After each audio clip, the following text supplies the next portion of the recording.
The pilot's aircraft was a single-engine model, typical for private aviation in that era. Severe weather in the Amazon basin often involves sudden thunderstorms with intense downdrafts and microbursts. These weather systems can cause rapid loss of altitude and control, even for experienced pilots. The crash likely occurred in a remote area with no established landing zones or emergency services. Survival in such environments requires immediate attention to shelter, water, and signaling for rescue. The Amazon's canopy provides some protection from elements, but also makes aerial detection extremely difficult. This period saw several documented cases of pilots surviving crashes in remote wilderness areas worldwide. The psychological challenge of isolation in such circumstances is as significant as the physical survival demands. The Amazon rainforest covers approximately 2.7 million square miles across 9 South American nations, making it the world's largest tropical rainforest. This immense scale creates extreme isolation, where rescue operations face significant logistical challenges due to dense vegetation and limited visibility. The rainforest's dual nature sustains immense biodiversity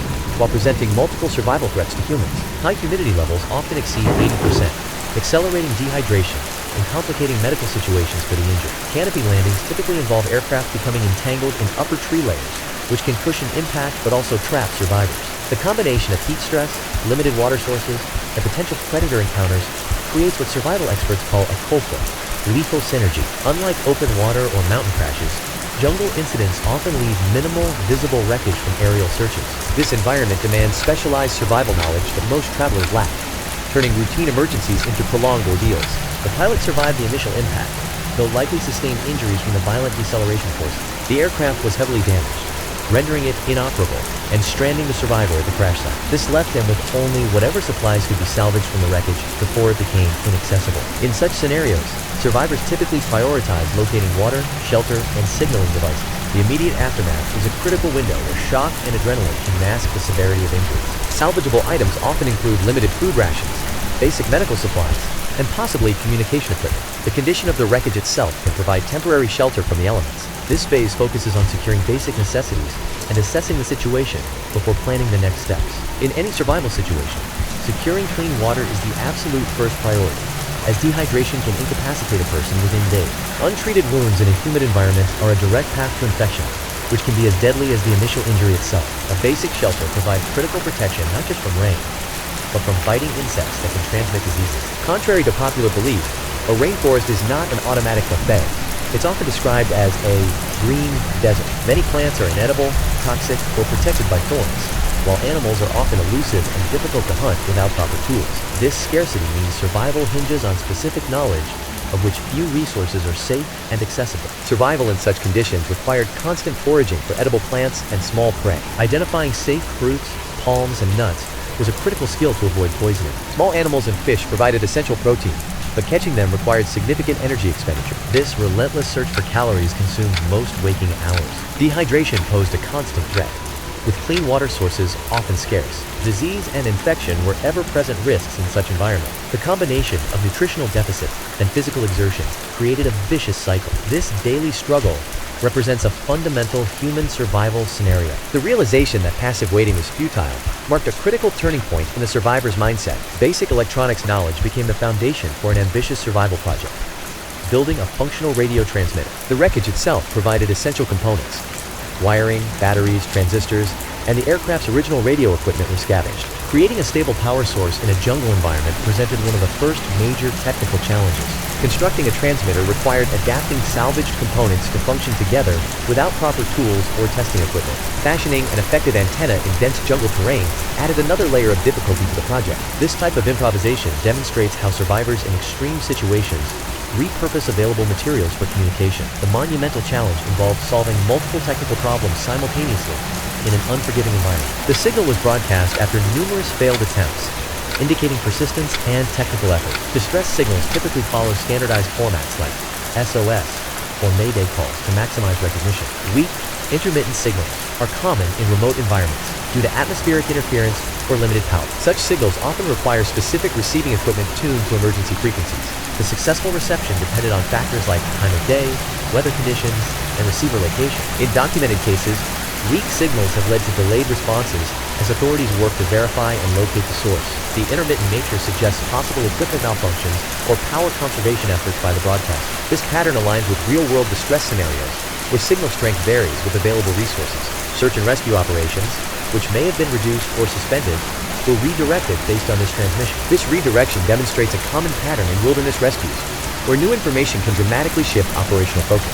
The transmission provided critical data that allowed teams to concentrate efforts on a more specific location. Such rescues often involve coordinating multiple agencies and resources across challenging terrain. After 47 days in the jungle, he was ultimately located and extracted by a search team. This duration highlights the extreme survival conditions faced, comparable to other documented wilderness ordeals. The extraction marks the conclusion of a prolonged search effort under difficult environmental circumstances. Successful rescues after extended periods often rely on a combination of technology, persistence, and survival skills.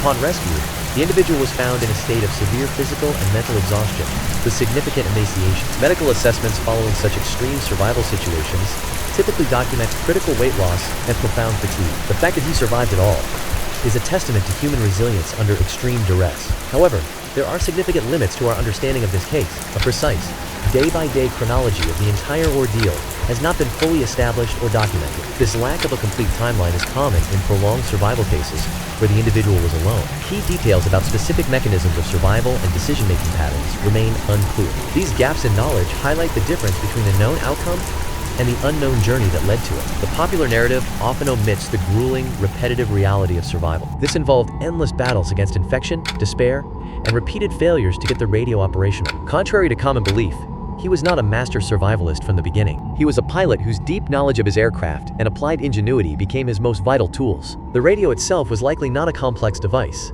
but a crude, short-range transmitter. Its true brilliance lay in its conception and construction under such extreme, resource-starved conditions. The achievement was not in its technical sophistication, but in the sheer will and practical problem-solving required to make it. The survivor's mental shift from passive endurance to active problem-solving was his critical breakthrough. This transition from waiting to acting combats the helplessness that often proves fatal in extreme situations. Building the radio provided a tangible technical goal, channeling mental energy into productive survival activity. This approach demonstrates a key survival psychology principle. Concrete tasks maintain cognitive function and hope. His most valuable resources were the wreckage itself and his existing knowledge of electronics. This exemplifies the use what you have survival strategy, leveraging available materials and personal expertise. The case shows how technical knowledge, when applied to immediate survival needs, can create life-saving solutions. This active problem-solving mindset represents a documented pattern in successful extreme survival cases. This incident underscores why pilots receive comprehensive survival training, which covers far more than just flying the aircraft. A fundamental grasp of mechanics and signal principles can be as vital in a survival situation as knowing how to build a fire or find water. The story highlights a core principle of search and rescue.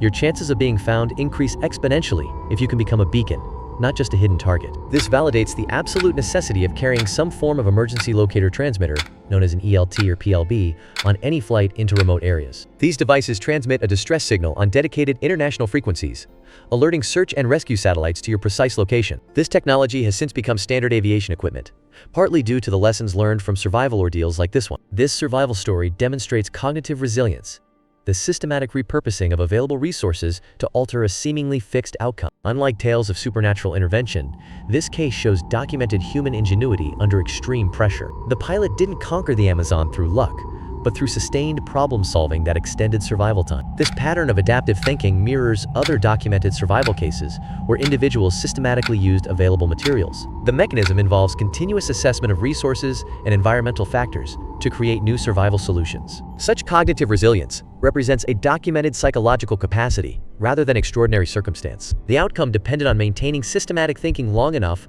for external rescue to become possible. This case provides factual insight into how human cognition can alter survival probabilities in extreme environments.